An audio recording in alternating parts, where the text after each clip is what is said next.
Ya comienza Cartas Abiertas con Mario Rovere y Norberto Japosnik.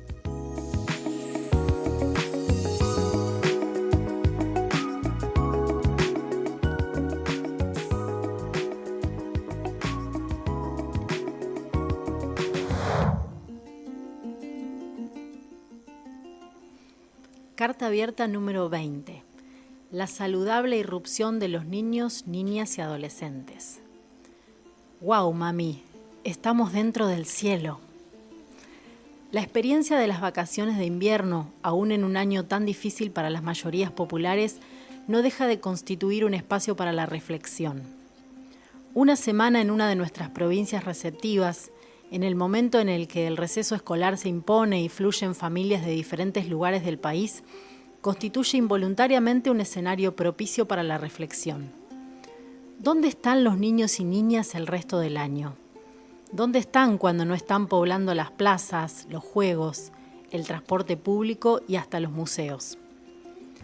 No se trata solo de la observación del comportamiento cuidador de padres, madres y hermanos mayores, con un ojo puesto en el fatal atractivo de los peligros a donde, especialmente quienes recién están comenzando a caminar, infaliblemente se dirigen. Esos niños se lanzan a la carrera mientras descubren con sorpresa y emoción cada nueva competencia adquirida. Se trata también de ver la empatía de los otros adultos en esos entornos, que comienzan a convertirse también en cuidadores de última instancia, mientras asisten a risas, llantos, osadas cabriolas y lenguajes incomprensibles, y a la vez van ensayando a través del juego el largo camino de la maduración de sus competencias.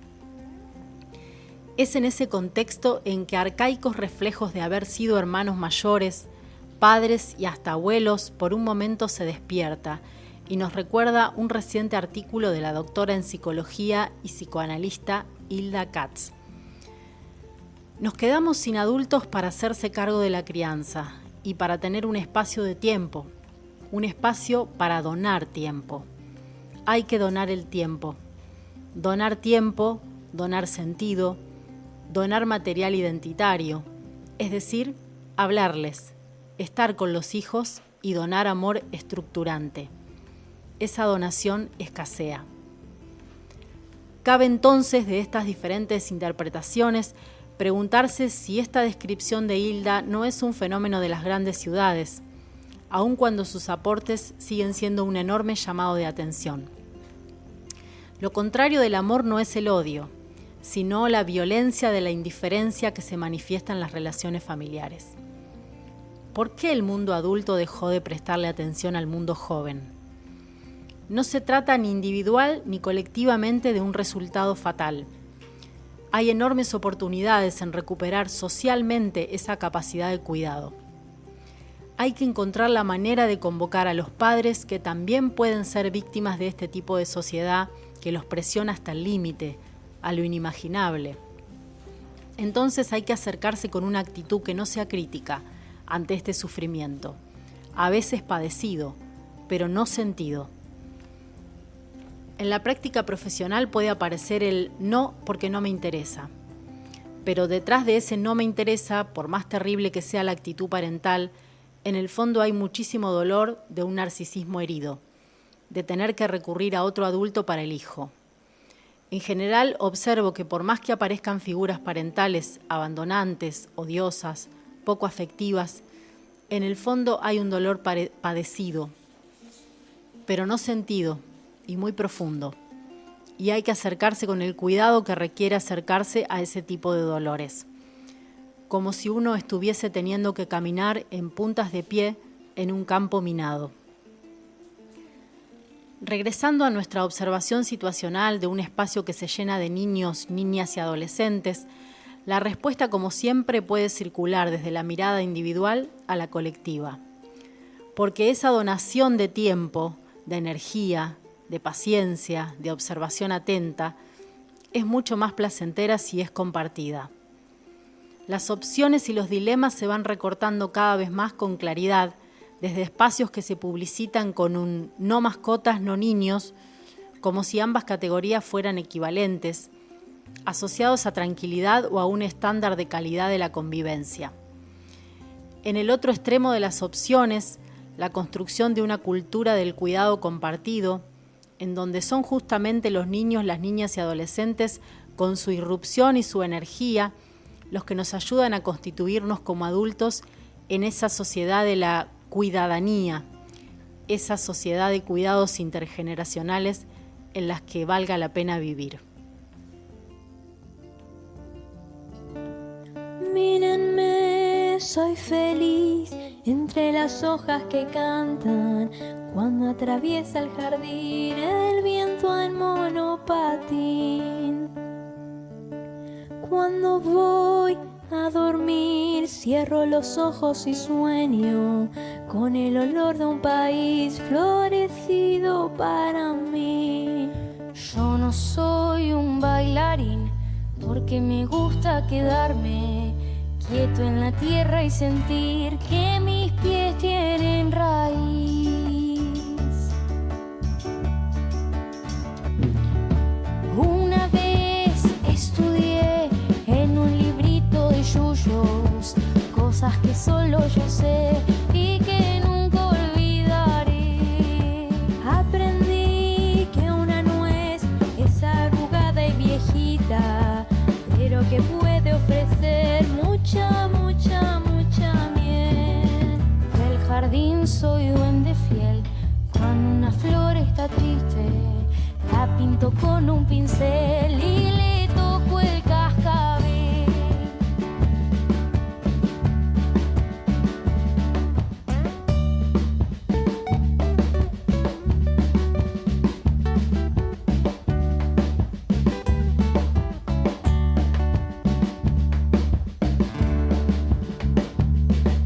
Soy guardián y doctor de una pandilla de flores que juegan al dominó y después les da la tos.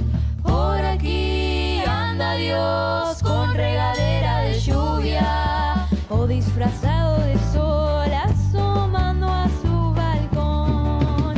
Yo no soy un gran señor, pero en mi cielo de tierra cuido el tesoro mejor. Mucho, mucho, mucho amor. Mucho, mucho, mucho amor. Mucho, mucho, mucho amor.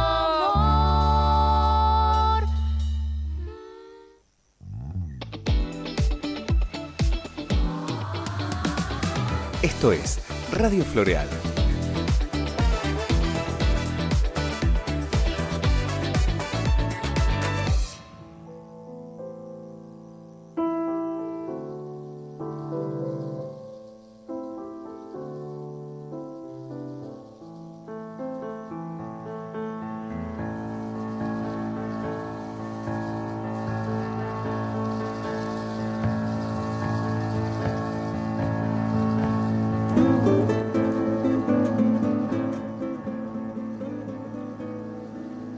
Bueno, muy buenas tardes a todos, a todas, a todes. Nuevamente aquí en Cartas Abiertas, tratando de empatizar hoy con un tema que parece alejado de la medicina, de la práctica clínica cotidiana, de las enfermedades, incluso quizá de la prevención más específica, quizá alejada de las vacunas o alejada de esas medidas que alguna vez nos conectaron desde el mundo de la pediatría con el mundo real de niños, niñas y adolescentes, con la vida misma, a través de aquello que llamábamos en su momento el consultorio de niño sano, una herramienta de conexión, de búsqueda de sentidos y también de reconocimiento de ignorancias, porque en último caso uno se preguntaba, ¿y qué sabemos de los niños sanos? ¿De dónde surgiría que el conocimiento médico nos alcanza para entender qué cosa es la infancia? ¿Qué cosa es esa extraordinaria complejidad que significa la infancia no solamente en el sentido de vivir la infancia, sino en el sentido de contener la infancia, en el sentido de esta relación que de alguna manera se da, digamos, podríamos decir así, entre el pájaro y el nido, entre la construcción concreta de la alimentación, del cuidado, que se va entretejiendo en la cotidianeidad, a veces con dimensiones afectivas y biológicas tan entrelazadas como cuando pensamos, por ejemplo, en nada menos que en la lactancia materna, por ejemplo, y en donde el afecto y la nutrición se entremezclan de una manera que uno no podría separarlo, digamos, ¿no? Así que bueno, en ese marco el día de hoy vamos a reflexionar un poco sobre qué nos está pasando como sociedad, si de alguna manera estamos dejando de mirar a las nuevas generaciones, estamos dejando de prestarle atención, no tenemos tiempo, no tenemos condiciones y tenemos, madres y padres tan absorbidos por la supervivencia, por la idea de estar en una carrera por la supervivencia o a veces por el éxito, por los logros personales, profesionales, que pueda significar que ese tiempo no aparece. Y este texto, además de Hilda Katz, nos da letra para algo que quizás esté periférico al día de hoy, pero digamos, este texto rompe aquella idea, digamos, de que el amor vence al odio, digamos, porque Hilda está poniendo junto, diciendo que acá el problema no es el amor o el odio, o el amor versus el odio, que son en definitiva, digamos, dos dimensiones de la misma, naturaleza afectiva, sino la indiferencia, digamos. Y a mí me parece muy interesante esta dimensión que plantea Hilda, porque entonces lo que hay que de alguna manera trabajar es la indiferencia frente al sufrimiento ajeno o frente a esta situación de cuidado que, bueno, este laboratorio que se nos abrió esta semana, vamos develando un poco el misterio de esta carta,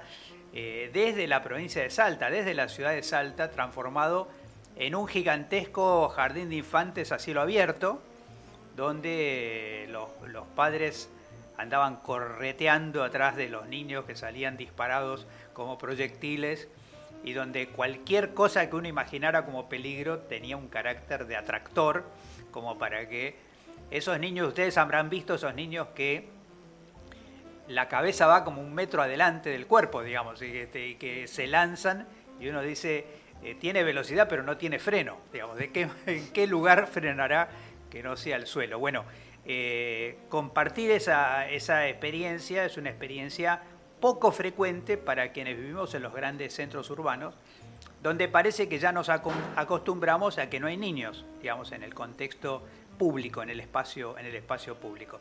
Hoy estamos compartiendo, como siempre, con Norberto Zapotnik, con Jorge Erce, estas reflexiones que hoy nos van a llevar un poquito al tema de qué tipo de sociedad estamos construyendo si la imaginamos como una sociedad sin niños. ¿Qué tal, Mario? Buenas tardes a la audiencia. Parece muy lejano el planteo de una sociedad sin niños, pero claramente estamos siendo protagonistas de una sociedad cada vez con menos niños, una sociedad donde nacen cada vez menos niños, y esto no es un tema solamente de nuestro entorno, de nuestro país, es una tendencia prácticamente universal, y bueno, que tiene evidentemente raíces en una cantidad, digamos, difícil de reunir en un solo comentario, de causas, pero sin duda que ese apresuramiento, esa ocupación permanente del tiempo, que a veces es algo obligado y a veces no deja de tener algo de elección, tiene mucho que ver con esta reducción en la cantidad de niños que nos rodean y que conforman parte de nuestra sociedad.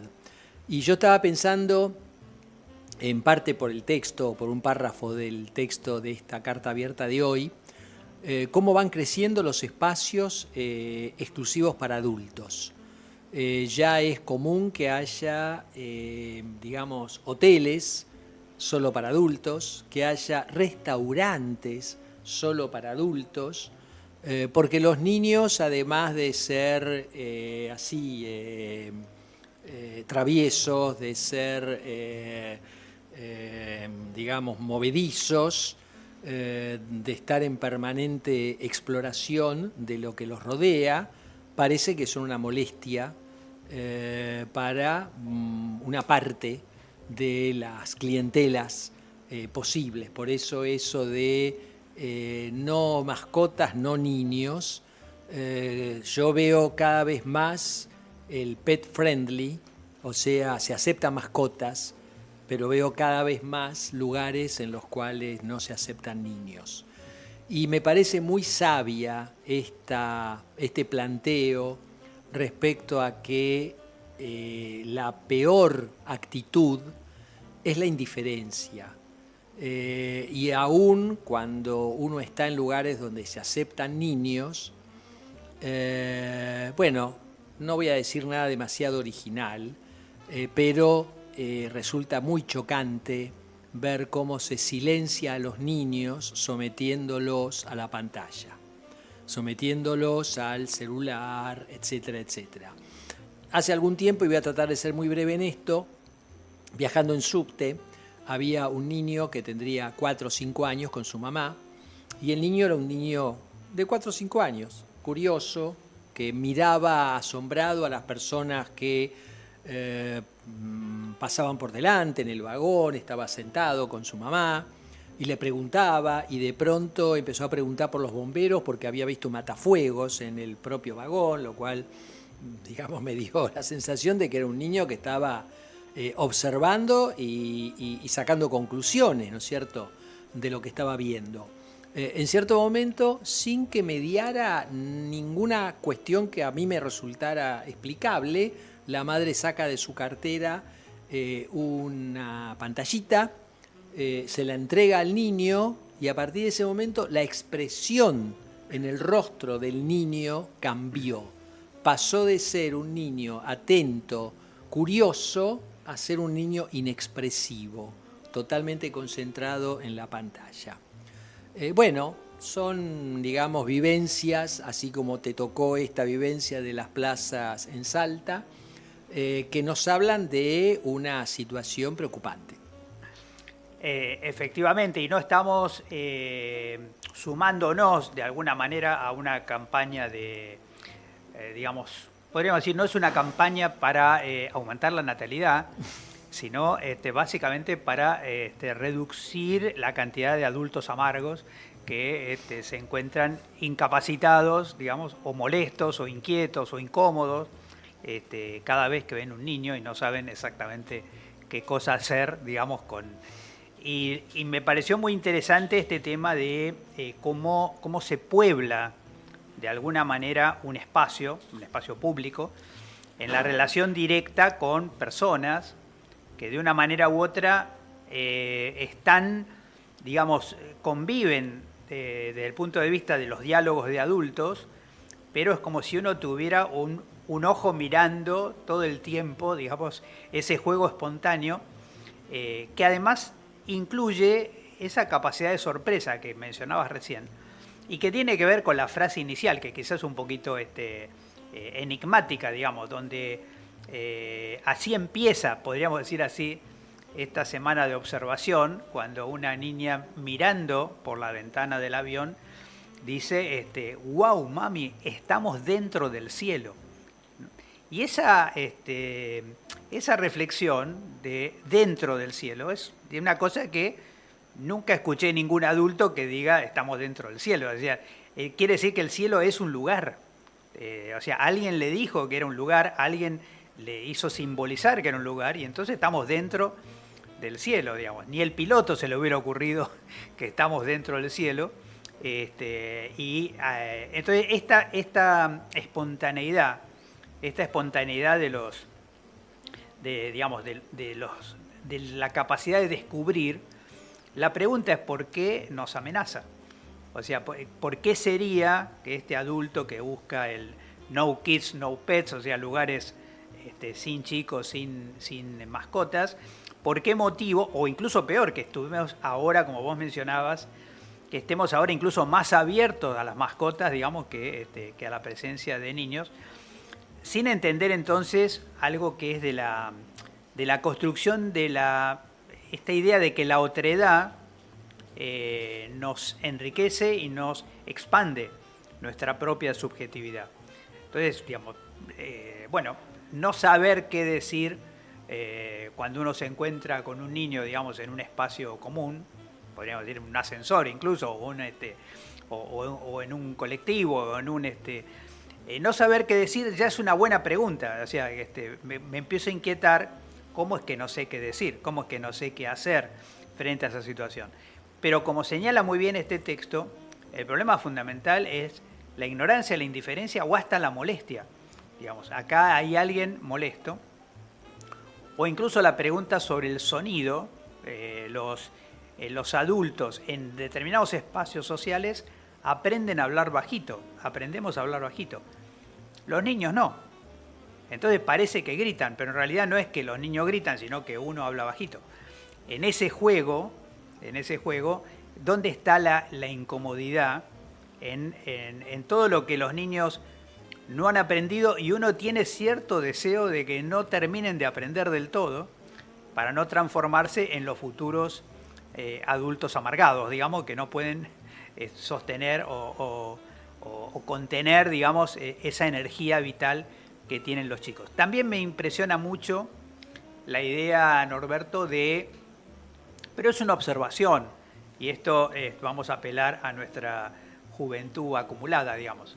En algún momento había cierta sensación de los varones inquietos y las niñas modositas, digamos así, ¿no? Ya no coincide con la observación. Es más, me empieza a preocupar la cantidad de niños modositos comparado, digamos, con la tremenda energía de las niñas así, caminando, digamos, el espacio y sobre todo la palabra. O sea, una capacidad de interpelar. Antes uno decía la adolescente que le contesta a la madre, digamos. Ahora la adolescente que le contesta a la madre tiene 4 años, digamos. Es algo, digamos, y le responde en el mismo registro, digamos, déjame en paz, digamos, cosas o sea, utiliza la misma frase con la que se reta a un niño para retar a la madre, digamos. Hay algo ahí, evidentemente, que estamos... sí debería decir con cierta alegría que para nada vi un mundo de pantallas, digamos, para nada vi un mundo de pantallas. Cuando hay niños en un ambiente adecuado y entretenido, sí, no hay pantallas. O sea, mucho más atractivo que una pantalla es otro niño, digamos, claro, para decirlo gráficamente. Y también puede darse esa situación, digamos, de que muchos niños son hijos únicos, que de alguna manera necesitan la gran sorpresa es encontrarse con otros chicos. Claro. Bueno, quería comentar, Norberto, que escuchamos una canción al principio. Esta versión forma parte de un nuevo proyecto llamado Origamis, que está enfocado en audiencias infantiles y es desarrollado por personas que formaron parte de Paca Paca y de Canal Encuentro. Así que vamos a estar el día de hoy compartiendo, digamos, hemos empezado a compartir con esta música y de alguna manera, digamos, tenemos ya medio como encuadrado el tema del día de hoy. Estás escuchando Cartas Abiertas, todos los miércoles 13 horas por Radio Floreal.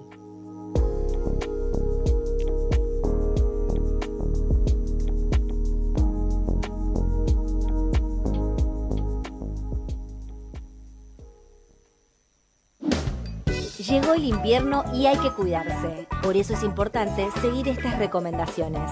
Ventila con frecuencia los ambientes para evitar la concentración de virus respiratorios y las intoxicaciones por monóxido de carbono.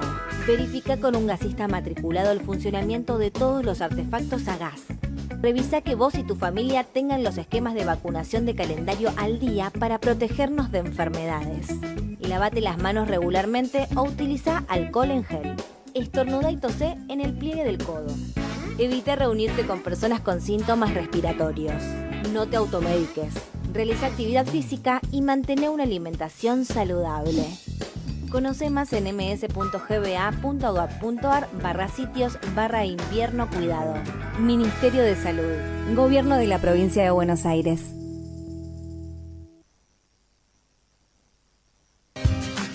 Ante el brote de sarampión, si presentás fiebre y manchas en la piel, evita el contacto con otras personas.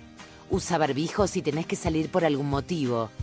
Consultá con el equipo de salud y asegúrate de tener las vacunas al día para garantizar la protección. El sarampión es una enfermedad viral muy contagiosa que puede ser grave. Realiza teleconsultas sobre sarampión sin salir de tu casa. Ingresá a ms.gba.gov.ar/sitios/misalud para recibir atención médica de lunes a viernes de 8 a 20 horas. Ministerio de Salud, Gobierno de la Provincia de Buenos Aires. Hagamos escuela todos los días por Radio Floreal.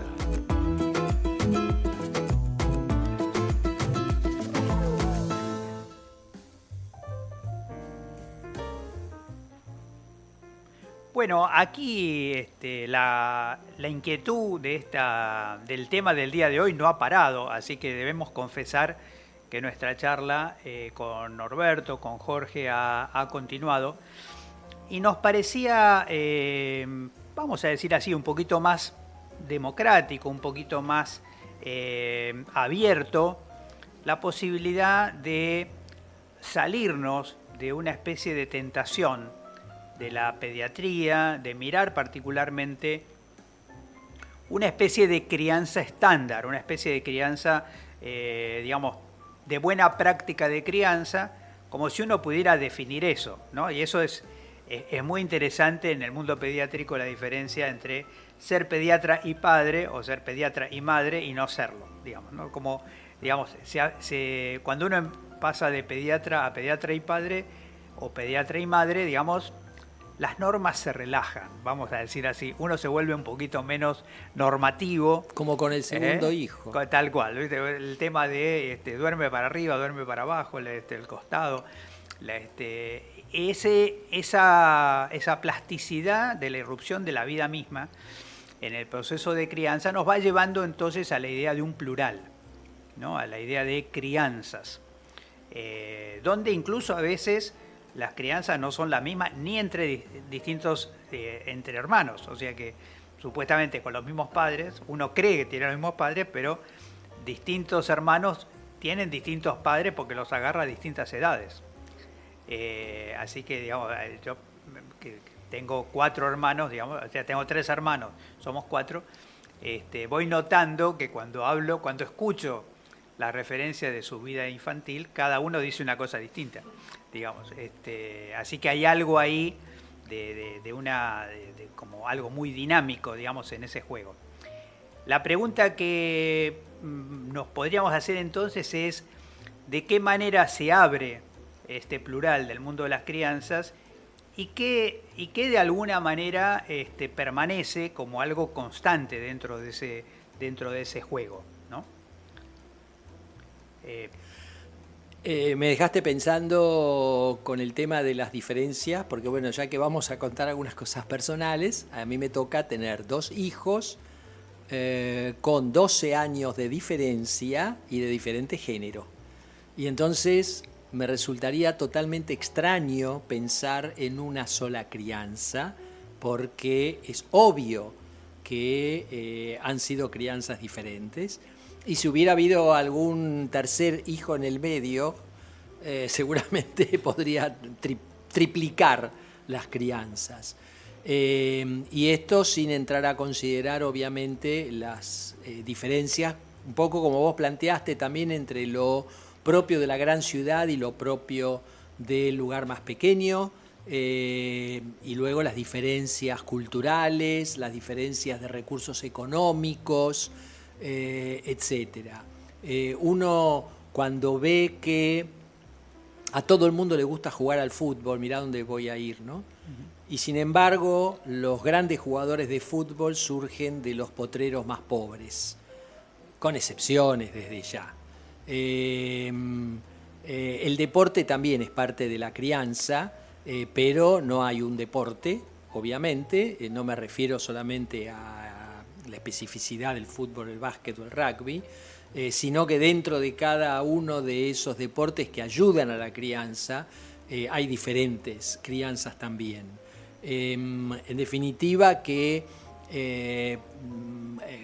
digamos, vos hablabas un poco del pediatra no padre o no madre como una persona mucho más normativa, que se siente en condiciones de enseñar, de indicar, de prescribir cuándo el niño debe dormir, cuándo debe comer, qué debe comer, cuándo jugar, cuándo ver tele, etcétera, etcétera. Y la situación cambia cuando le toca entrar a la cancha, como padre o como madre.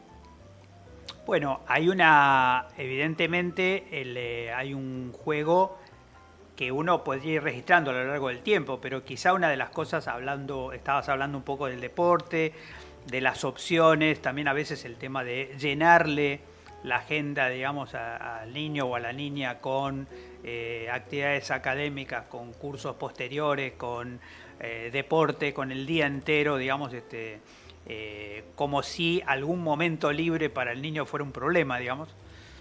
Ahora, también resulta interesante ver, hablando justamente del tema de los deportes, cómo se ha ido deconstruyendo a lo largo del tiempo una idea muy estructurada de que había deportes para niños y había deporte para niñas. Eso también creo que es una novedad, digamos, porque uno empieza a percibir que ya casi se va rompiendo esas imágenes o esas asociaciones donde aparece, digamos, el fútbol femenino, aparece, digamos, el hockey masculino. O sea, se va desestructurando y sobre todo la posibilidad siempre en los juegos, en la primera infancia, segunda infancia, va apareciendo también esos juegos mixtos donde, digamos, después ya será el deporte profesional el que organiza, pero mientras tanto se va rompiendo la idea, digamos, de esta perspectiva tan, podríamos decir, en mirada para atrás, tan sexista, digamos, en relación al tema de la organización de la sociedad. También parece importante la relación con la escuela, porque cuando el texto nos pregunta dónde están los niños, evidentemente esos niños y esa energía, digamos, está en la escuela. Cuando uno los mira, podríamos decir así, fuera de los marcos normativos, piensa, muchos de estos chicos van a ser etiquetados como hiperactivos, porque uno los ve ahí afuera y están hiperactivos, obviamente. Pero esto da más la sensación de que eso es lo normal de un niño, y uno se pregunta cómo será que la maestra lo mete al interior de esa caja para establecer un comportamiento diferente, claramente aprendido, que es lo que la escuela trata de instalarle, ¿no? Así que quizá esto que hemos reflexionado ya en otras ocasiones, digamos que en la infancia los diagnósticos se escriben con lápiz, bueno, nos va llevando un poco al tema de decir, ¿deben los niños adaptarse a la escuela o también sería bueno que la escuela se adapte a los niños, digamos? O sea, entienda toda esta diversidad de qué es lo que uno ve cuando ve niños espontáneamente jugando en espacios abiertos, ¿no? Ahí entonces es interesante ver este diálogo, porque podríamos decir, así como pasa con los adultos, que uno dice, bueno, el mundo del trabajo te organiza la vida. Bueno, en los niños el mundo de la escuela le organiza la vida. ¿De qué manera podríamos pensar una educación que busque lo mejor que tienen los niños y no que los meta en una cajita cuadrada, vamos a decir así, ¿no? Como en tantos otros aspectos de la vida moderna, evidentemente las instituciones demoran más en adaptarse a los cambios que las personas individualmente o que los grupos sociales. Creo que la escuela es un buen ejemplo. ¿Cómo se adapta la escuela a esto que mencionaste respecto de las diferencias que van apareciendo entre géneros y que no forman parte de nuestra cultura tradicional. Lo que vos mencionabas como la niña modosita y el nene travieso, hiperactivo, etcétera, etcétera. Que en realidad es un progreso, en realidad es algo de alguna manera para alentar. Yo no alentaría a que todos los niños de 4 años le digan a sus padres me tienen harto o harta, pero digamos, no me parece en principio mal que el niño digamos, demuestre que está aprendiendo comportamientos que son de los mayores. Porque bueno, la vida se construye, digamos de alguna manera en ese sentido. La escuela se adapta. ¿Qué pasa con la escuela que ante los niños más activos solicita una intervención sanitaria? No digo estrictamente médica. ¿Qué pasa con tanto niño que necesita el gabinete psicopedagógico? ¿Qué pasa con tanto niño al cual se lo medicaliza? Niño, niña, se lo medicaliza, se lo trata médicamente, con medicamentos quiero decir, etcétera. ¿Hasta dónde no son cuestiones que tienen que ver con la posibilidad de nosotros adultos de entender que hay cosas que van cambiando, de adaptarnos y de aceptarlas? Que lejos estaría yo de aceptar todo lo que la modernidad nos puede traer. Pero evidentemente hay determinadas cuestiones que tenemos que hacer el esfuerzo para aceptarlas, como adultos.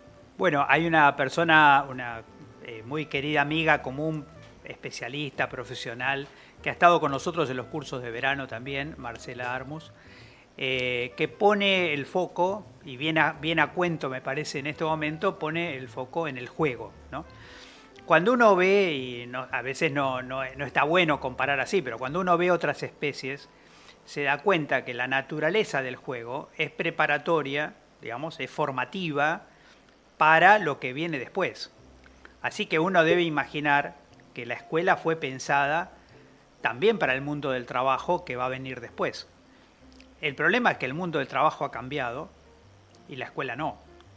Entonces la idea misma del juego, por ejemplo, vinculado al tema de la innovación, vinculado al tema de la creatividad, vinculado al tema de, digamos, ¿será que la escuela prepara, digo a propósito como contraste, prepara la escuela para el home office, por ejemplo, digamos, o sea, prepara para un estilo de trabajo donde la creatividad sea el valor agregado en el propio trabajo? En estas épocas donde, digamos, la inteligencia artificial va a estar reemplazando la necesidad de memorizar infinidad de datos, digamos, que muchas veces memorizamos en el sistema escolar más clásico. Se va moviendo el mundo real, el mundo del adulto, el mundo del trabajo, y recordar que ese juego, esa preparación, siempre tiene algo que ver, no solamente con la diversión, sino también con la preparación para lo que sigue, ¿no? Bueno, en ese mismo sentido, creo que luego podemos conversar un poco con Jorge, específicamente el tema de una vieja palabra que circulaba todavía incluso hoy en España. La sociedad científica se llama de pediatría y puericultura, hasta el punto de que ha habido puericultores como profesión, digamos, aparece esa perspectiva, que algunas veces quedó más estrictamente vinculado a la primera infancia o a la lactancia, digamos, y que sin embargo en algún momento dado pensó todo un enfoque para organizar, digamos, este desarrollo. Pero claro, a la palabra puericultura, al mismo tiempo nos plantea en un mundo inter o pluri o multicultural, puede haber una puericultura. Bueno, nos quedamos un poco pensando en voz alta, intercambiando aquí, mientras también ustedes en su casa continúan conversando y seguimos después hablando con Jorge. Un día emprendí un viaje porque alguien me dijo que mis papás no eran mis verdaderos padres.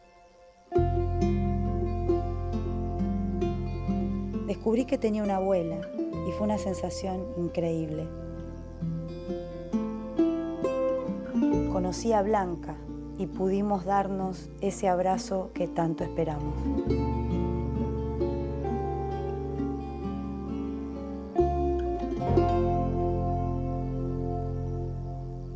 Si naciste entre 1975 y 1980 y tenés dudas sobre tu identidad, acércate a Abuelas 011-4384-0983, abuelas.org.ar. Este programa es posible gracias al trabajo conjunto de un gran equipo. En la mesa, Mario Rovere, Norberto Japosnik y Jorge Erce. En la producción, Susana Di Salvo y Gabriela Toncini. En la operación técnica, puesta al aire y artísticas, Alesia Dinamarca y Guadalupe Villalonga Ungar. En las lecturas de cartas, Lisa Gordillo, Laura Cuevas y Simón Ramos. En la coordinación general, Gastón Rodríguez. Todos los miércoles, cartas abiertas por Radio Floreal. Para comunicarte con Cartas Abiertas, escribinos a cartasabiertas.ff@gmail.com.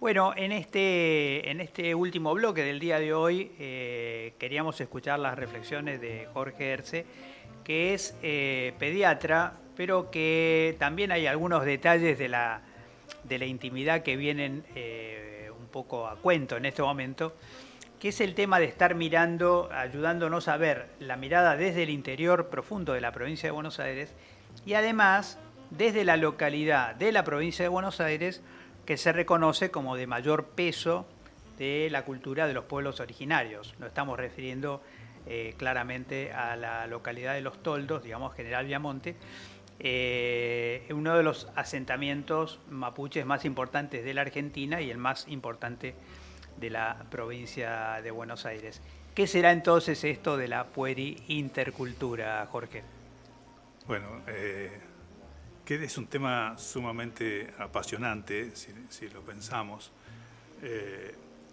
porque claramente, digamos, uno puede partir de la cultura mapuche en este caso, pero en realidad es una multiplicidad de culturas y una multiplicidad de crianzas, ¿no? A mí es un tema que, digamos, probablemente relativamente hace poco tiempo uno se lo ha puesto a pensar más seriamente. A mí me parece que primero entre lo rural y lo urbano hay una diferencia brutal, ¿no? Cuando uno pensaba esto que vos contabas, ¿no? De las vacaciones de invierno en la ciudad o las vacaciones de invierno en el campo, en un ambiente más amplio, digamos, uno claramente ve la notable diferencia, ¿no? En el campo, en lo rural, las vacaciones son libertad. En la ciudad parece un poco la agenda de un tour, ¿no? Para los pibes, ¿no? Una especie de viaje de egresados, uno se transforma en coordinador de viajes de egresados, donde todo el tiempo tiene que buscarle actividades a los chicos. Ahí, digamos, eso es claramente visible.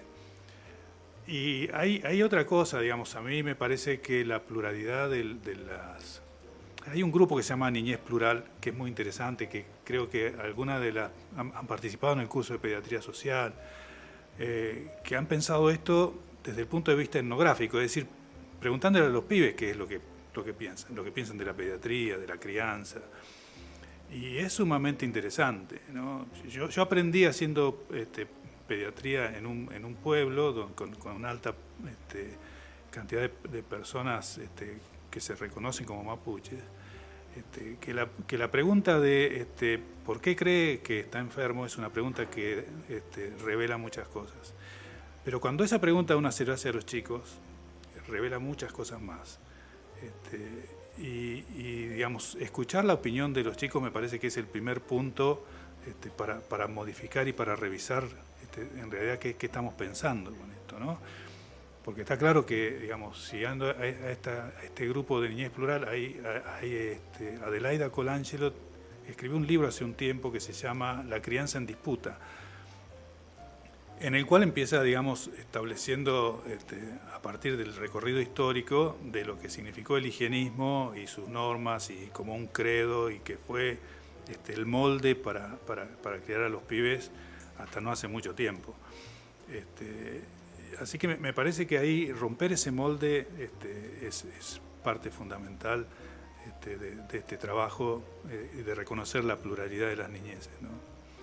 Bueno, ahí estás trayendo algo, digamos, bastante identitario, porque podríamos ir encontrando, digamos, ciertos cruces. Uno de ellos es la fuerte relación que tuvo en su momento la escuela, la sanidad escolar, en la creación, en la existencia misma de la pediatría, porque podríamos decir hasta la salud escolar no había la pediatría como una especialidad.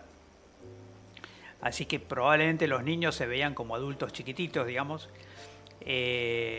Por otro lado, la presencia de ciertos rastros que se pueden ver hoy hasta en el guardapolvo blanco, digamos, que es casi como una intromisión de la salud y la higiene dentro del mundo escolar. Y a mí me impacta siempre mucho que algunos textos de higienistas, como el caso de Coni, que ha sido tan importante incluso para el diseño de la ciudad de La Plata, esos textos están en la biblioteca del maestro, no están en la biblioteca de la Facultad de Medicina, están en la biblioteca. Así que la sanidad escolar ha sido definitivamente un híbrido en esa lógica. Carreras de puericultura o carrera intermedia en las facultades de medicina, la universidad, carrera de puericultura, la universidad, digamos, de esos momentos. Así que efectivamente podríamos decir que el higienismo fue incluso más ambicioso que la salud pública, porque no solamente quería algunas pautas preventivas, sino quería organizar la vida misma.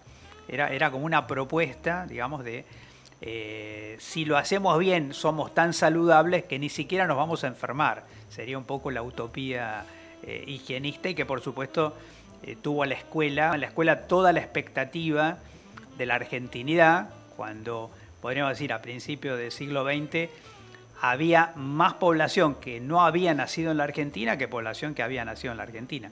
Y la expectativa de argentinizar va a venir fundamentalmente por la educación y la higiene acompañando en ese contexto.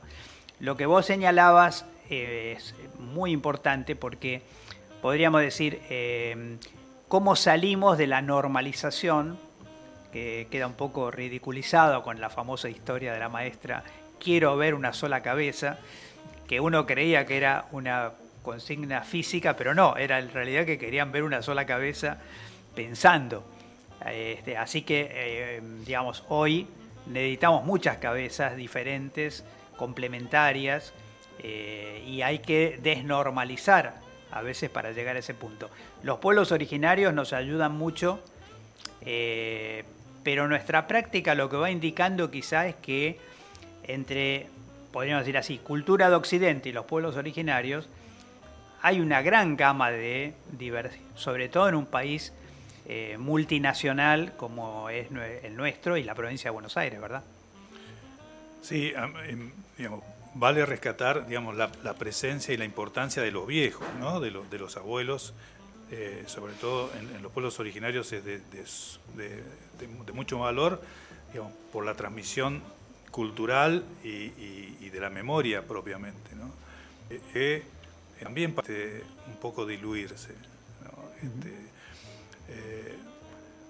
Hay tal vez, o sea, y hay otro punto que me parece importante, que es la pandemia, ¿no? Pensar la pandemia, que cuando los pibes estuvieron todo el tiempo con los padres, y no a todos les fue muy bien con esa experiencia, ¿no? Ni a los pibes ni a los padres.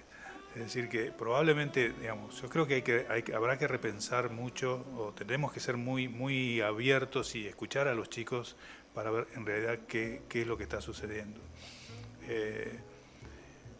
Evidentemente, si la escuela, nosotros que estamos, digamos, en la escuela de gobierno, que cabalgamos entre salud y educación, digamos, somos también un poco resultado de esas combinaciones que construyeron el país, que construyeron la nación, básicamente, pero que claramente es un proceso que merece ser revisado permanentemente, ¿no?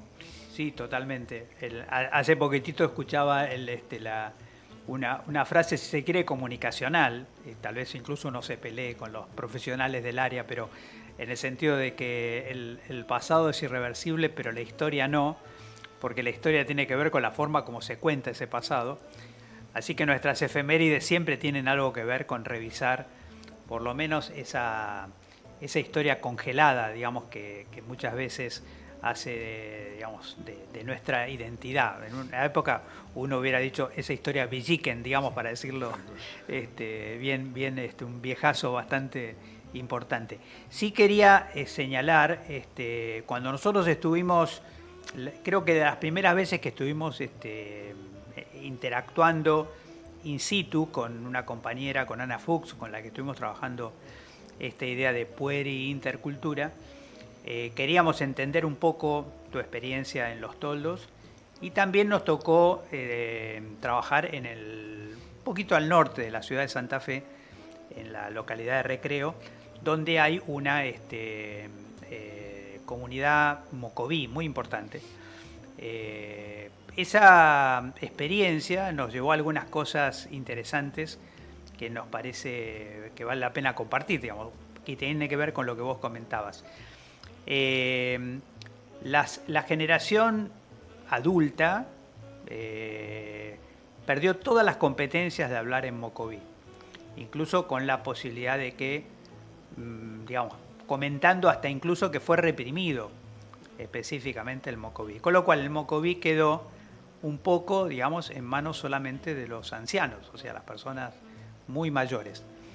Y lo curioso del sistema educativo de Santa Fe en ese momento es que incorporaron idóneos y los niños aprendían mocoví en la escuela, digamos, recuperando esa tradición de los abuelos a través de un idóneo que era un miembro de la población mocoví que hacía esa transmisión, con lo cual quedaba como un sándwich generacional, digamos, entre abuelos y nietos, digamos, con una población adulta que no lo estaba hablando, ¿no? Pero sí, justamente, vos sabés, Mario, que también ocurre lo mismo en la población mapuche, en Los Toldos. Un poco porque no se transmitió por una cuestión de que se consideraba, digamos, los padres consideraban que transmitirle el idioma a los hijos era una forma más de agregarle otro sello más al estigma. Pero ocurría que los padres hablaban entre ellos en mapuzungún, los hijos no aprendieron a hablar mapuzungún, pero los nietos escuchaban cómo hablaban los abuelos. Y a los nietos les fue mucho más fácil entender después y aprender el idioma que los padres que no tenían idea pero escuchando a escondidas, ¿no? Qué bárbaro. Hay muchas historias de ese tipo. Importantísimo además porque se trata de, o sea, uno piensa que están próximas, sin embargo, culturalmente la distancia de los lenguajes de los pueblos originarios con el español, por ejemplo, o sea, hay mucho más cercanía entre el español y el francés que entre el español y el mapuche, por la estructura fonética. Así que adquirir esa, por lo menos en la matriz de aprendizaje, le da toda una potencialidad después. Bueno, esto es lo que conversamos un poco con nuestra compañera que, como es fonoaudióloga, se dedicó mucho al tema del lenguaje y al tema de la palabra. Pero también había otra cosa interesante que nos dejó paralizado, vamos a decir así, al principio para decir, ¿y ahora qué hacemos? Una de nuestras líneas de trabajo, por estas cosas que uno tiene, que va a trabajar con una comunidad, y en principio uno imagina que algunos problemas de salud son homogéneos, pasan por todos lados. Entonces, una de esas líneas que uno decía, no hay pierde, digamos, en decir, trabajemos un poco el tema de embarazo adolescente, ¿no? Un tema, podríamos decir así, ¿qué riesgo hay de que esto no sea un tema interesante o importante para trabajar desde el punto de vista sanitario? el resultado, la gran sorpresa fue que para los mocovíes la adolescencia no existe. Es decir que, y claro, cuando uno se encuentra con ese espejo, de repente dice, la adolescencia no era una etapa normal de la vida. La adolescencia también fue construida por Occidente como categoría, probablemente por distintas necesidades del mercado de trabajo, de la maduración lo que fuera. Pero digamos, si uno mira la evolución, digamos, el crecimiento, el desarrollo, no está en ningún lugar escrito que a partir de tal momento. Entonces, para la cultura mocoví, después de la menarca, de la primera menstruación, la niña pasa a ser mujer, como si fuera un rito de pasaje, ¿no? Entonces, la tarea entonces de trabajar embarazo adolescente requería también de construir la palabra adolescente y tratar de explicar que aún incluso que, digamos, ya existiera la primera menstruación, bueno, el cuerpo todavía no estaba preparado. Era más fácil explicar eso que explicar qué es la adolescencia, que puede llevar, digamos, un posgrado, digamos, para explicar qué cosa es la adolescencia. Así que ahí me parece que también tiene un poco que ver con estas categorías que a nosotros nos parecen naturales, y resulta que de naturales tienen poco. Sí, sí, así es, así es. Me parece que ahí hay, bueno, las dos historias hablan de lo mismo, del sentido de la diferencia, digamos, de muchas concepciones que tienen que ver con una cosmovisión y que a veces nosotros intentamos meter en normas en las que no encajan. Nada, a mí me parece que, insisto con esto, me parece que escuchar a los chicos es un ejercicio que, además de ser absolutamente atractivo y divertido, enseña muchísimo, ¿no? Yo cuando contaba esto del cielo, estamos dentro del cielo, me acordaba hay un maestro uruguayo que se llamaba Firpo, ustedes se deben acordar, la audiencia probablemente no se acuerde, pero los más viejos nos producía mucha gracia. Había recopilado frases de pibes, y el primer libro que escribió se llamaba ¿Qué porquería es el glóbulo? Después de una clase en la cual el docente había intentado explicar qué era la sangre, para qué servía, la conclusión de uno de los pibes fue ¿qué porquería es el glóbulo? ¿No? Es fantástico. Bueno, tal vez algunos también se acuerden de una etapa donde Daddy Brieva, digamos, tenía un diálogo, y a mí no solamente me impactaba el tema de los niños, digamos, y la sabiduría, las reflexiones, sino también pensaba que hay que trabajar un poco el niño interior para que Daddy Brieva pudiera hacer eso. O sea, los niños se dan cuenta si están siendo respetados o no respetados, si son valorados o no son valorados. Y entonces uno empieza a preguntarse, cuando el día de hoy veníamos trabajando un poco el tema de exponerse, digamos, a la presencia, al bullicio, al grito, al desorden, podríamos decir así, de la presencia de muchos chicos jugando alrededor, también un poco el rescate del niño interior versus, digamos, este adulto amargado en el cual nos vamos transformando. Por eso a veces también la importancia de recuperar el juego, de recuperar lo lúdico, digamos, en la vida cotidiana, porque también significa que nos mantenemos aprendiendo. En esa interacción, por supuesto que también queremos sostener el diálogo con toda nuestra audiencia. Los abandonamos un poco la semana pasada, que era 9 de julio, pudimos volver a poner al aire el programa sobre VIH, que fue tan interesante, y recordamos que tenemos un mail que tienen que escribir a cartas abiertas, así en plural, cartas abiertas, ponen un punto, y FF, que es de Floreal Ferrara, cartasabiertas.ff@gmail.com.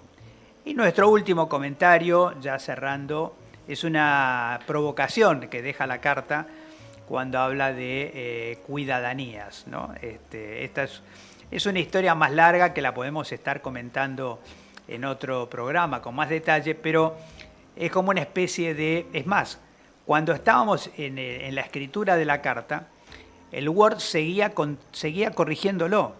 O sea, poníamos cuidadanía y el Word automáticamente ponía ciudadanía, como si fuera un error.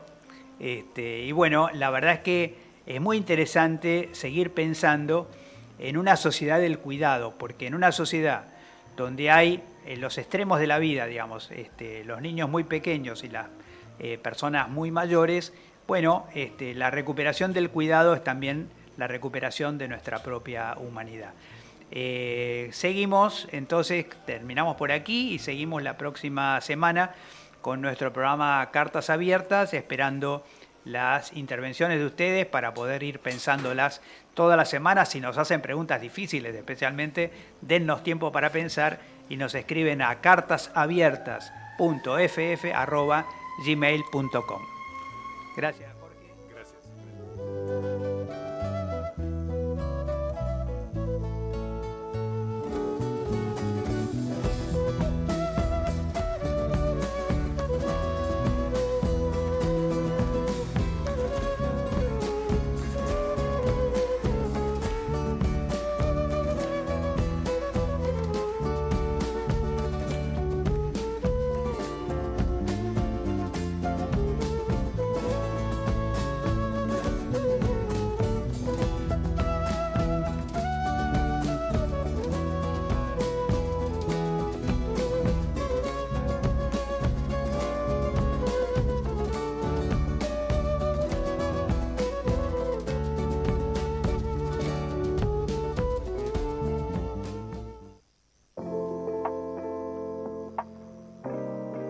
Esto fue Cartas Abiertas por Radio Floreal.